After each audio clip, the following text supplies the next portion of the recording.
भारत संचार के ज्योतिष संवाद कार्यक्रम में आप सबका फिर से स्वागत है। और दोस्तों, अनिल जैन का प्यार भरा नमस्कार। दोस्तों, एक शब्द है ओबेसिटी, या जिसको हम कहते हैं कि वजन बढ़ जाना, या जिसको हम मोटापा कहते हैं। और इसके बारे में हम काफी सुनते हैं।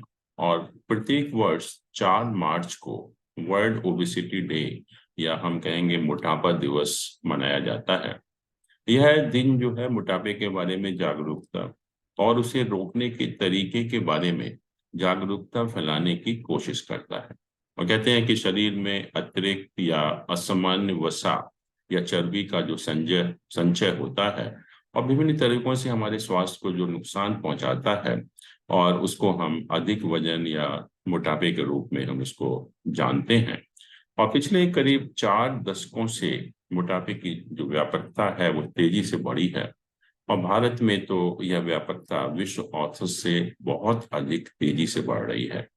और वैश्विक जनसंख्या की अगर हम बात करें तो हम कहते हैं कि लगभग 15% लोग पूरे विश्व में मोटे होने से प्रभावित हैं।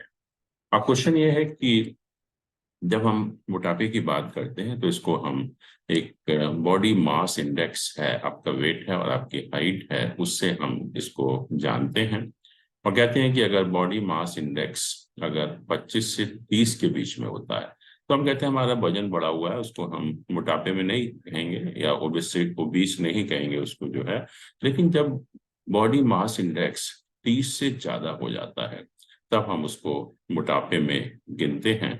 और अगर ये बॉडी मास इंडेक्स अगर 40 से ज्यादा हो तो ये समस्या जो है बहुत एक विकट समस्या हो जाती है।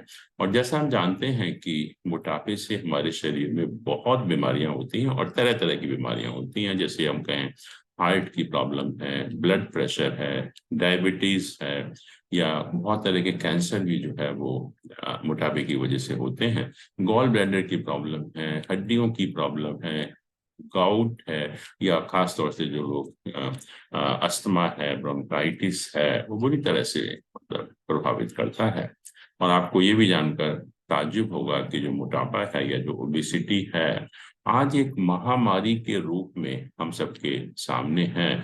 और आपको जानकर ये भी आश्चर्य होगा कि मोटापे से होने वाली बीमारियों के कारण प्रति वर्ष 2.8 मिलियन लोग पूरे विश्व में मरते हैं। अब क्वेश्चन ये है कि ये जो प्रोग्राम है ज्योतिष का है, तो हमें देखना पड़ेगा कि ज्योतिष हमारा इस मामले में क्या मदद कर सकता है। ज्योतिष में हम 9 ग्रहों की चर्चा करते हैं, 12 भावों की बात करते हैं।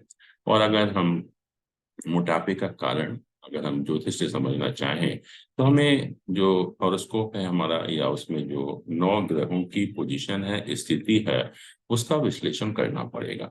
और हम सभी जानते हैं कि इनमें से जो गुरु या बृहस्पति या जुपिटर हम जिसको कहते हैं, ये मोटापे का एक मुख्य कारक ग्रह है। और इसके अतिरिक्त चंद्रमा है, शुक्र है, इनका भी जो है वजन बढ़ाने में काफी योगदान होता है। लेकिन जो मैलेफिक प्लैनेट है, अशुभ ग्रह हैं, जैसे मंगल है, शनि है, राहु है, केतु है, इनके अगर प्रभाव होता है हमारी बॉडी के ऊपर तो हमारा जो शरीर है वो स्लिम और ट्रिम रहता है। ये मतलब मोटापा नहीं बढ़ने देता। और जैसे मैंने कहा कि बृहस्पति या गुरु ग्रह वजन बढ़ाने में एक हमारी बड़ी भूमिका निभाता है। और ये बृहस्पति ग्रह ही है जो हमारे शरीर में जो फैट है या वसा है उसको बनाए रखता है। और इसी के कारण मोटापा है, अत्यधिक खाने की आदत है ये, और इसकी वजह से हमारा जो पेट है, हमारा शरीर है, वो उसका साइज बढ़ता है, मोटापा हमारे अंदर आता है। और अगर बृहस्पति जन्म कुंडली में शुभ भाव का स्वामी होकर शुभ भाव में स्थित है तो मोटापे से जुड़ी चिंताएं हमारे अंदर और बढ़ जाती हैं। लेकिन जन्म कुंडली में गुरु की स्थिति इसके विपरीत होने पर काफी हद तक हम कहेंगे मोटापे पर हमारा नियंत्रण रहता है।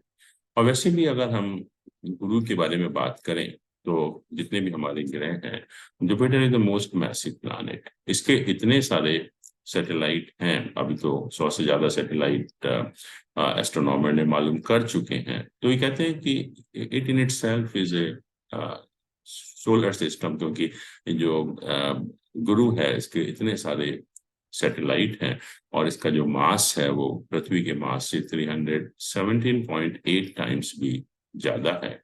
और इसलिए जिनका लग्न स्वामी बृहस्पति होता है, क्योंकि हर राशियों का एक स्वामी प्लैनेट होता है, तो जिनकी लग्न का स्वामी बृहस्पति है उनका देखेंगे शरीर जो है बहुत बेडोल होता है, विशाल होता है। और ऐसे लोग खाने के बहुत शौकीन होते हैं, लेकिन जो तामसिक खाने की बजाय ऐसे लोग क्या करते हैं, मीठा खाना बहुत पसंद करते हैं, नमकीन खाना बहुत पसंद करते हैं, और इसलिए उनका जो शरीर है वो और ज्यादा बढ़ जाता है। दूसरा ग्रह शुक्र की हमने बात की कि शुक्र भी हमारे मोटापे को बढ़ाने में इसका बहुत बड़ा योगदान है। और ज्योतिष में जो शुक्र है वो सभी प्रकार के मीठे पदार्थ और जो स्टार्च तत्व होते हैं उनका प्रतिनिधित्व करता है।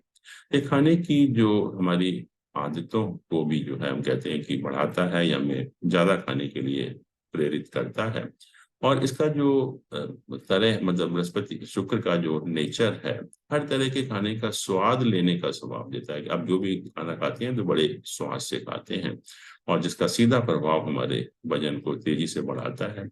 परंतु खास बात यह है कि बृहस्पति शुक्र हमारा जो एक मोस्ट ब्यूटीफुल प्लैनेट भी है, कि ऐसे व्यक्तियों का अगर शरीर बढ़ता भी है तो व्यक्ति जो है देखने में हमेशा सुंदर लगता है, और मोटापे के कारण उसका शरीर जो है वो बेडोल नहीं होता है।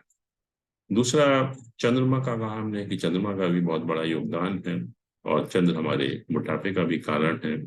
चंद्रमा की स्थिति हमारे शरीर में जल का निर्धारण करती है, जिसके कारण शरीर में पेट का निकलना और वजन में वृद्धि होती है।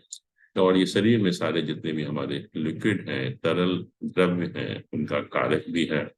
और आपने देखा भी होगा कि जिन व्यक्तियों का चंद्रमा जो है वो शुभ प्लैनेट होता है, लग्न से संबंधित होता है, तो ऐसे लोग हम कहते हैं ना, बहुत कुछ बच्चे होते हैं चबी टाइप के होते हैं, गोल मशगोल जैसे होते हैं, वो जन्म से वैसे ही पैदा होते हैं।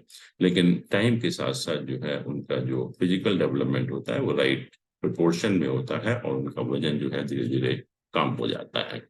तो इसलिए दोस्तों, मोटापे में 3 प्लैनेट की एक महत्वपूर्ण भूमिका है। एक हमारा बृहस्पति हुआ, दूसरा शुक्र हुआ, और तीसरा चंद्रमा हुआ।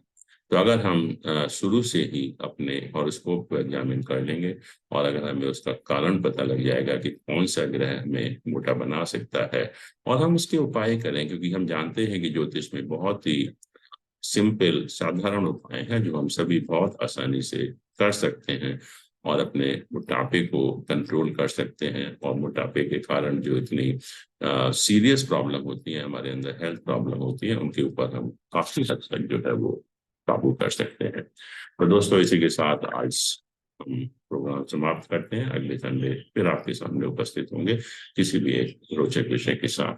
Thank you so much. धन्यवाद।